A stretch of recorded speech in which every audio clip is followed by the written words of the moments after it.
নোয়াখালী ৬ আসনে আলোচনার কেন্দ্রে আব্দুল হান্নান মাসুদ ও তানভীর উদ্দিন রাজীব। জাতীয় নাগরিক পার্টির শীর্ষ পর্যায়ের নেতাদের মধ্যে আব্দুল হান্নান মাসুদ জনসংযোগ ও গণসংযোগে সবচেয়ে সক্রিয় বলে পরিচিত। অনেক রাজনৈতিক বিশ্লেষক মনে করছেন, এনসিপি থেকে যদি একজন প্রার্থী সংসদ সদস্য নির্বাচিত হওয়ার সম্ভাবনা রাখেন, তবে তিনি হতে পারেন হান্নান মাসুদ।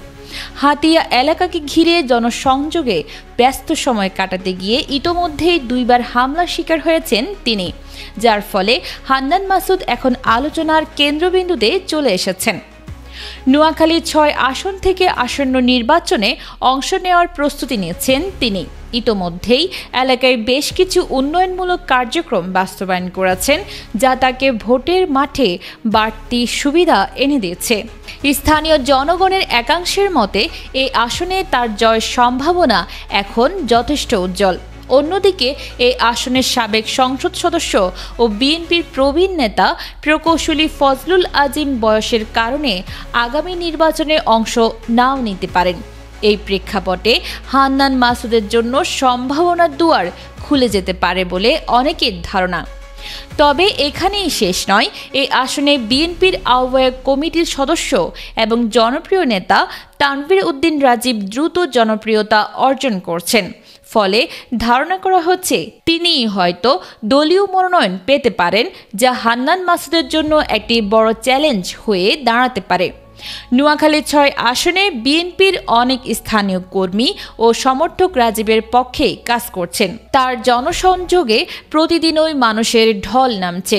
তিনি প্রতিনিয়ত হাতিয়ার প্রত্যন্ত অঞ্চল ঘুরে সাধারণ মানুষের কথা শুনছেন, যা তাকে একটি প্রভাবশালী গণনেতায় রূপান্তর করছে।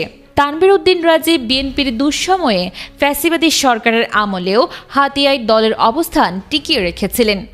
দলের ৪৫তম প্রতিষ্ঠা বার্ষিকীতে পুলিশের বাধা উপেক্ষা করে তার নেতৃত্বে মিছিল বের হয়, যা বহুদিন পর হাতিয়ার রাজনীতিতে বিএনপির সক্রিয় উপস্থিতি নিশ্চিত করে। ইউনিয়ন ও ওয়ার্ড পর্যায়ে তিনি তরুণদের বেশি গুরুত্ব দিচ্ছেন, যার ফলে দলের ভেতরকার নেতা কর্মীদের মধ্যেও তার প্রতি আস্থা তৈরি হয়েছে। নিয়মিত যোগাযোগ রক্ষা করে সাংগঠনিক কার্যক্রমে তিনি একটি শক্ত ভিত গড়ে তুলেছেন। দলের প্রতিটি কর্মসূচিতে তার নেতৃত্বে কর্মীদের সক্রিয় ও স্বতঃস্ফূর্ত অংশগ্রহণ লক্ষ্য করা যাচ্ছে। তৃণমূল পর্যন্ত নেতা কর্মীদের একত্রিত রাখতে তিনি কাজ করে যাচ্ছেন। ফলে অনেকেই তাকে আগামী নোয়াখালী ৬ আসনের সংসদ সদস্য হিসেবে দেখছেন। এদিকে ফজলুল আজিমের পুত্র প্রকৌশলী ফারহান আজিম হাতিয়ায় তার জনসংযোগ কার্যক্রম জোরদার করেছেন। তিনি প্রভাবশালী আজিম গ্রুপের কর্ণধার। যদি বিএনপি থেকে তিনি ধানের শীষের মনোনয়ন পান, তবে সেটিও হান্নান মাসুদের জন্য এক কঠিন পরীক্ষায় পরিণত হবে।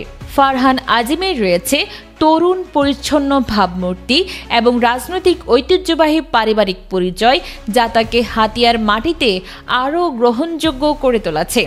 নোয়াখালী ৬ আসনে পরবর্তী সংসদ নির্বাচনে লড়াই হতে যাচ্ছে ৩ শক্তিশালী রাজনৈতিক মুখ আব্দুল হান্নান মাসুদ, তানভীর উদ্দিন রাজীব ও ফারহান আজিমের মধ্যে। কে শেষ পর্যন্ত জয়ী হবেন তা সময়ই বলে দেবে। তবে ইতিমধ্যেই এই আসনকে ঘিরে রাজনৈতিক উত্তাপ স্পষ্টভাবে টের পাওয়া যাচ্ছে।